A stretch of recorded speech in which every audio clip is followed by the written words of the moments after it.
The Weird Circle. In this cave by the restless sea, we are met to call from out of the past stories, strange and weird. Bellkeeper, toll the bell, so that all may know we are gathered again in the Weird Circle.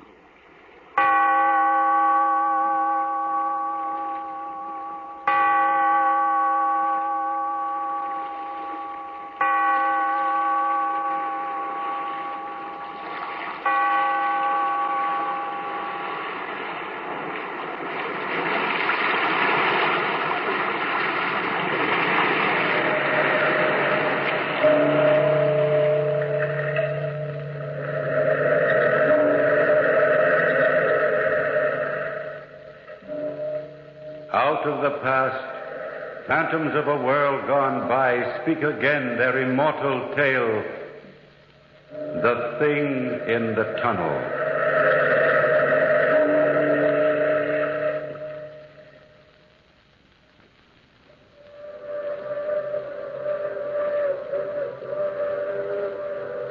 Listen. That's the long moaning whistle of the Through Express, wailing through the lonesome night, crying like a lost and anguished soul in the mountains. Listen to it. I've heard that mournful crying for 10 years, and each time it reminds me of McGregor. Yeah, it reminds me of McGregor. My name's Kelsey, Howard Kelsey. I live out here solitary and alone because I like it. I hear nothing but the wind, and the passenger and freight trains roaring through the canyons and the arroyos of the Clearwater Range, and, of course, myself. I'm a lonely man, sure. I got too many memories. Ah, there she comes. She's through the tunnel now. The Statesman Express, 12-car Pullman roaring like a blast of thunder for home. Ah, McGregor. McGregor, are you flagging her through once more?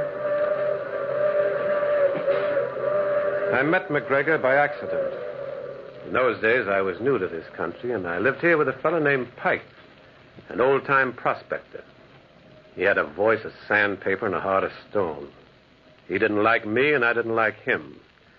But prospecting kept us together for a time. Nonetheless, we went out separately, and sometimes 2 or 3 days went by before we saw each other again.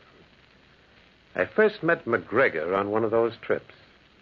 I'd come through some valley in the Clearwater Range, and just as day was beginning to fall, I found myself on top of a steep embankment, overlooking a gleaming set of rails. The air was dead silent, the mountains around me purple and velvet soft in the setting sun. It was all so still and so silent that, well, for a moment I felt the whole world had died. But just then, suddenly, I saw somebody move down by the tracks. I cried, "Hello, below there! Hello!" Well, the man spun about and stared up the track in the opposite direction. I called again, "Hello, below there! Hello!" The man spun about again, and this time he saw me. "How do I get down there?" "Over to your left. There's a path." "All right, thanks. I'll be down in a minute." Well, the whistle called just as I began to descend. A rumble filled the air, and just as I reached the rail bed, I saw the tunnel, hewn out of mountain rock, and plunging from the tunnel's mouth, like some black, terrible monster, roared a train. Tore by me in a deafening roar. And then when it was past, directly opposite, on the other side of the track, stood the man I'd just called. And he was staring at me strangely. He was short and dark-skinned, and his eyes were sunk deep in his head. He wore a sheepskin coat and an old fedora, and he was holding a signal flag. "Hello. My name's Kelsey." Hello. "I was just kind of wandering, and, well, I saw you, and I called, and..." I work here. "Oh. Well, kind of lonely, isn't it?" It is. "What do you do?" Don't you know? What? Well, should I? Oh, the flag. Signalman, huh? And telegrapher. I see. Say, look, if I'm breaking any regulation by being here, I mean, well, you look as if I was thinking that maybe I've seen you before. Where? Over there. By the tunnel mouth? Yes. But good Lord, man, I've never seen it before. I didn't even know you had a tunnel here. Well, don't you believe me? I think so. My name is McGregor. I'm glad to meet you, McGregor. My signal shack's just down the road. I've got some coffee inside. I'd be glad to share some. Like you said, it's lonely here. Very lonely.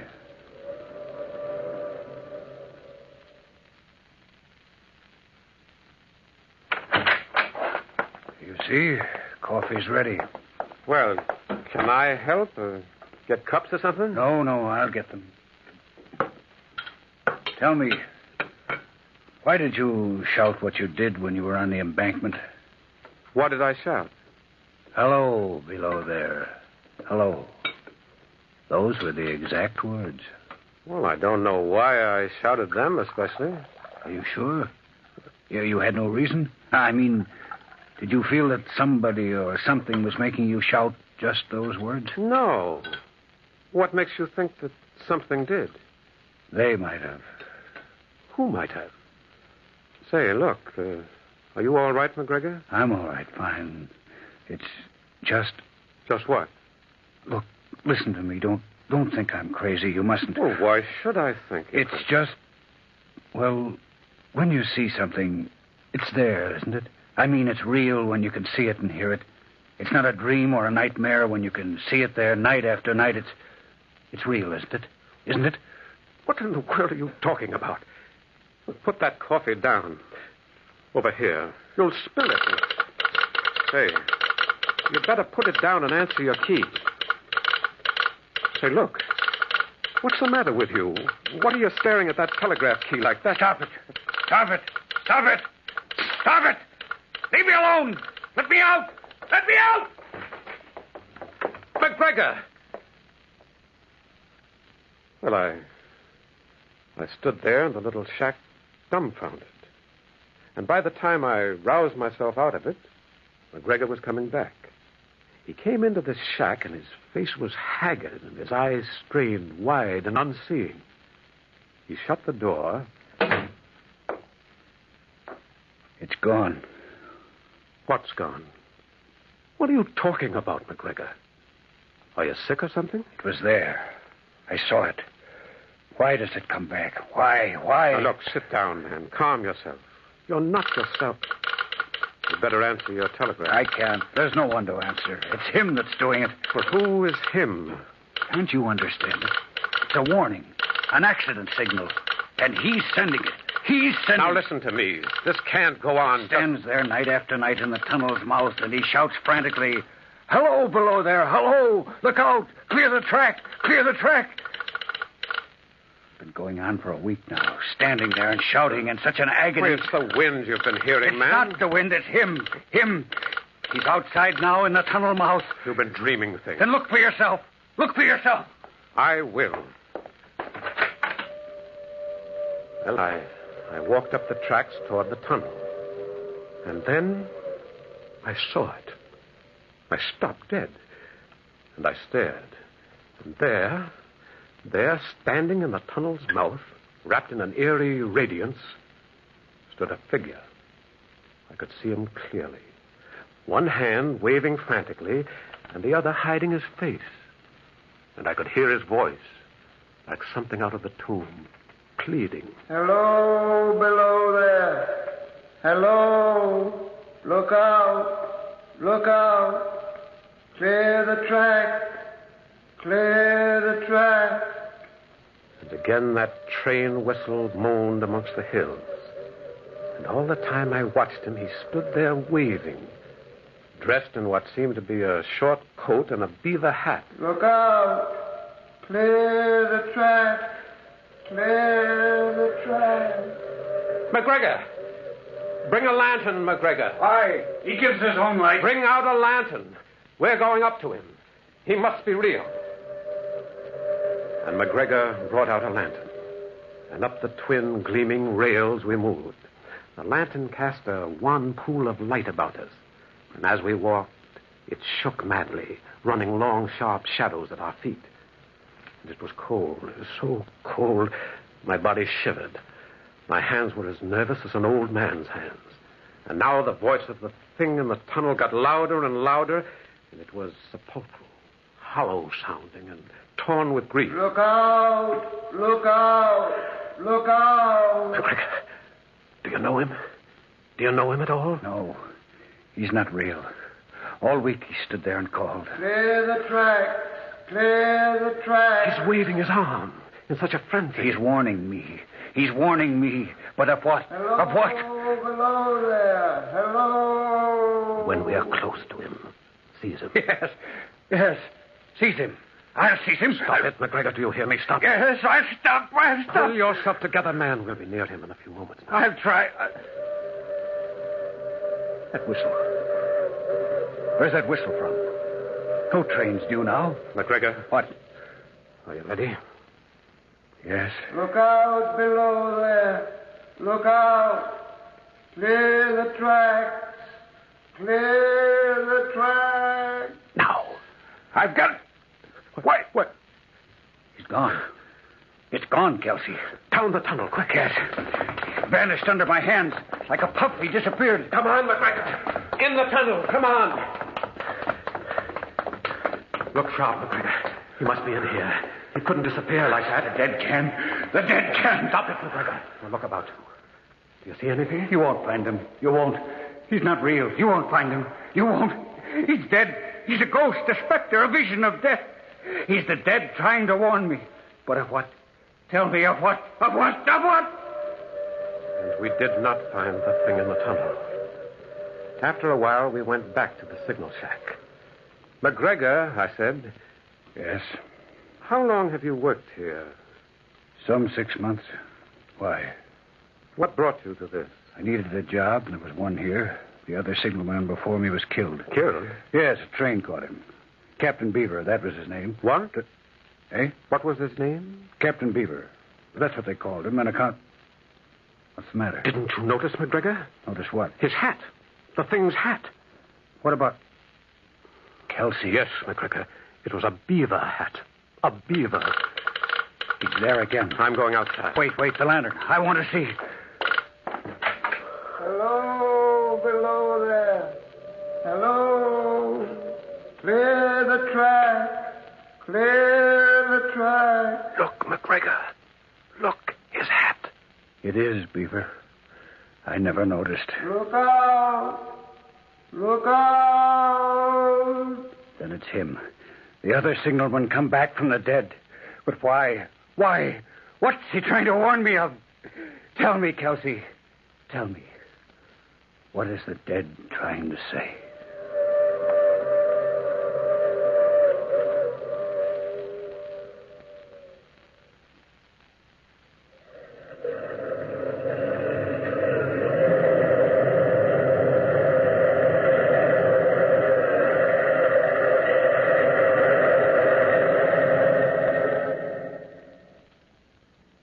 At dawn, McGregor's relief came. A young, sullen-looking boy named Carter. They both used a sleeping shack a few hundred yards away from their station, and it was to this shack that McGregor took me.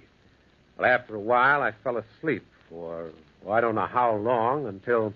Kelsey, wake up. It's time. Wake up. What? What is it? What's the matter? It's time for me to go on. Oh, I feel as if I only just fell asleep. You can stay here if you want to. No, I want to go alone. Well, there's the 9 o'clock express coming through. We better go then. We left soon after, and when we reached the embankment, evening was coming down. And with each step, I felt my heart thudding. The question loomed in my mind like a flame. Was the thing in the tunnel mouth? Was it there? The evening express screamed again through the hills, and its pitch suddenly seemed lifted to a tense agony. when we reached the tracks, my eyes were strained with staring. Well, we went up to the shack. Inside, we asked Carter if anything had happened while he was on. Nope, he said, as dull as ever. He shook himself into a heavy Mackinaw and said so long and walked out. We heard his footsteps fading. We listened to them as if they were the last living sounds we'd ever hear. And then they were gone. And we stood in the shack, hearing only the whistle of the express coming down the hills. Maybe he won't come tonight. Maybe the thing's left us at last. Maybe. I dreamed about that all day. Maybe he's given up and I won't ever hear or see him again.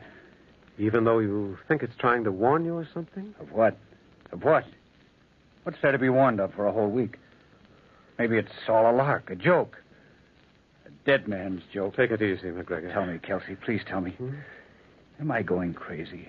Maybe I'm seeing and hearing all this in my own brain. I can't tell anymore. I can't. I'm so tired. It would be pleasant to escape, to forget. If I am going crazy... McGregor, stop it. If you're mad, then so am I. I've seen the thing. Then what does it want? What does it want? There.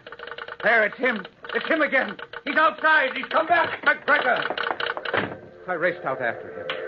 He was standing there between the glistening rails.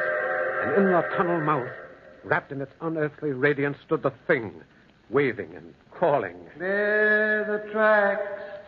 Clear the tracks. And then I became aware of the faint rumble of a train.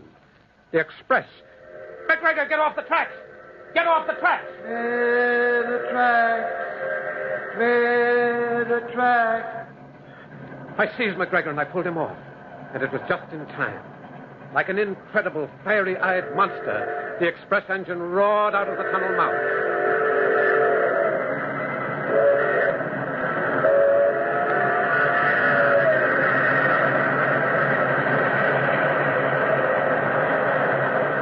Thunderously, multiple eyes it plunged past. And then, unbelievably, it happened. I saw the rear cars, as if they were toys, suddenly flung, hurtling off the tracks.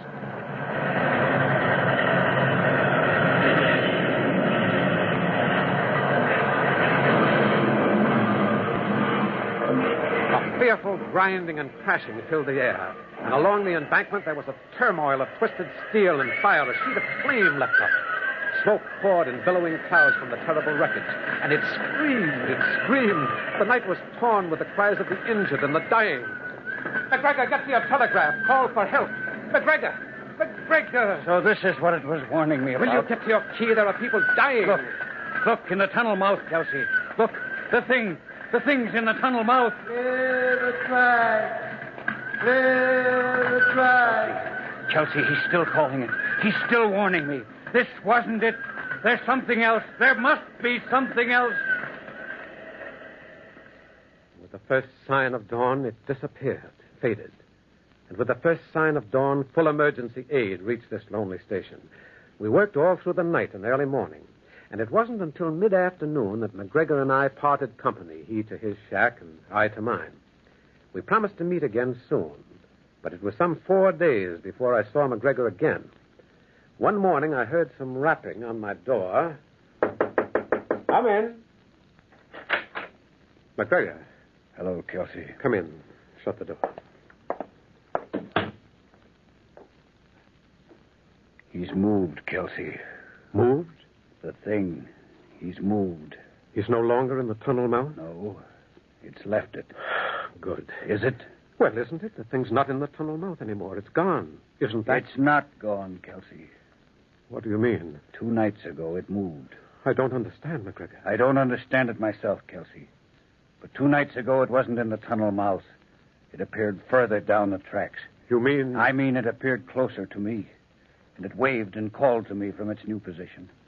Last night, it appeared even nearer in another position. But why? Can't you understand why? It's frantic, Kelsey. Frantic. It can't get me to understand what it wants to warn me of from the tunnel mouth, so it's coming closer. Maybe its time is running out, getting shorter. Well, maybe it was only an illusion. Is the thing itself an illusion? No. I tell you, it's trying to reach me to tell me something, Kelsey. You mustn't go back. That's just it. I mustn't stay away. I mustn't. You've got to stay away. Can't you see? Maybe what it wants to tell me will ease it. Maybe it's an anguished, damned soul and I can free it. I don't know. Maybe it's about a different accident. Or what? Or maybe it's about myself. Maybe it's a message to me alone. Maybe that signalman's come back from the grave just for me. I can't go away. I can't. I've got to wait until it reaches me, until I understand, until I know. And in the falling dusk, we came down the embankment, hearing at the same time the first signalings of the Northwest Limited, the Statesman, winding through the Clearwater Range. We relieved Carter, and after he had gone, we sat down in the shack. Somehow, this night felt uniquely strange. Later on, I knew why. Kelsey, I have a brother back east. Huh? If anything should happen, let him know. I'll write his address. Now, stop that nonsense, McGregor. It's not nonsense. I feel it tonight. There's something... You'll let him know, please. You will, won't you? Well, this is foolish. All right, I will. But nothing's going to happen. That's the Statesman. It's in the canyon now. I wish I were on it. Going past, never stopping. I wish... Kelsey. Yes? Why don't the dead lie still? Haven't they had enough of living? What insane desire drives them back again? If you don't leave off these ideas... The telegraph key's all right, isn't it? Why? See if the key's all right, Kelsey. Try it. Tap it. Now, McGregor... No. See. He has to be able to reach me. If the key's not working, how can he? Tap it. Well, all right. There. It's fine. It works fine. And it's strange. Where is he? Where are you going? Outside. I've got to see. Now, will you please come? Something wrong, I know. I've got to reach. I've got to... McGregor! McGregor, the key! Signalman. Captain Beaver, where are you? It's I, McGregor. Where are you, Signalman? He was calling the thing.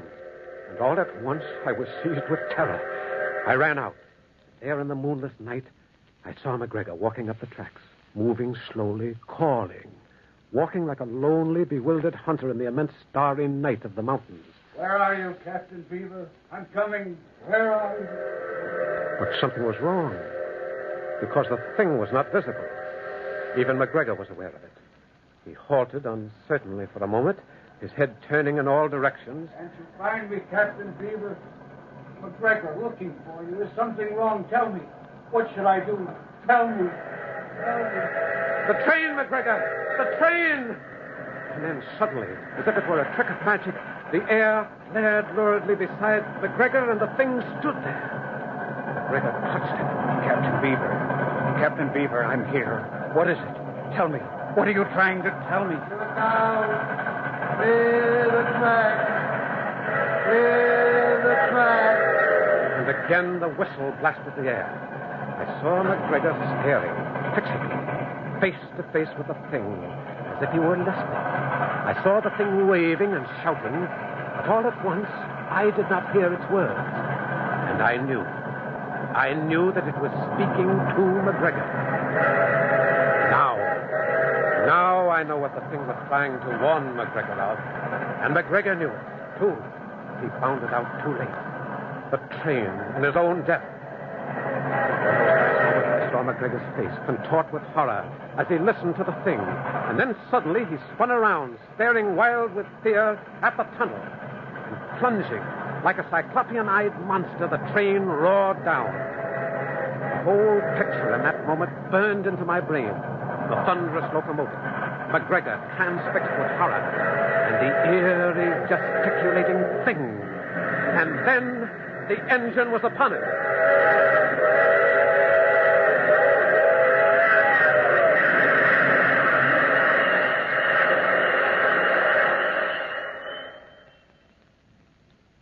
They stopped the train a few hundred yards below the accident. But there was nothing much to find, and less to recognize. I stood unmoving for a while. This was what the thing had tried to warn McGregor of. This. His own death. The kind of accident that had occurred to the thing itself once upon a time. I remember still the last time I saw it. It stood where the train had struck McGregor down, wrapped in its own radiance, holding its bowed head in its hand as if weeping, grieving that its warning had so tragically failed. Ah, listen to it. Listen to it. Forlorn and sad. Go ahead. Blow, engineer. Blow. Lament for McGregor. Sorrow for McGregor.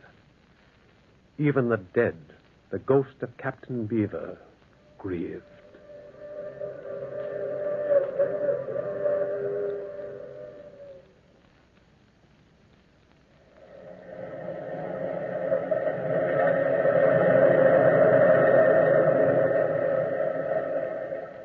From the time-worn pages of the past, we have brought you the story, The Thing in the Tunnel. Bellkeeper, toll the bell.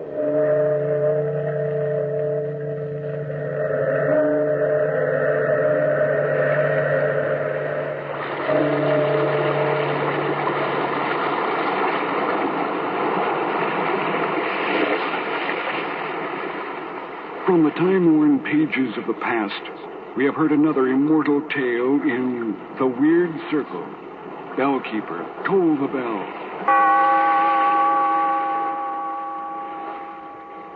Be here in this lonely cave by the restless sea once again next time for another immortal tale in The Weird Circle.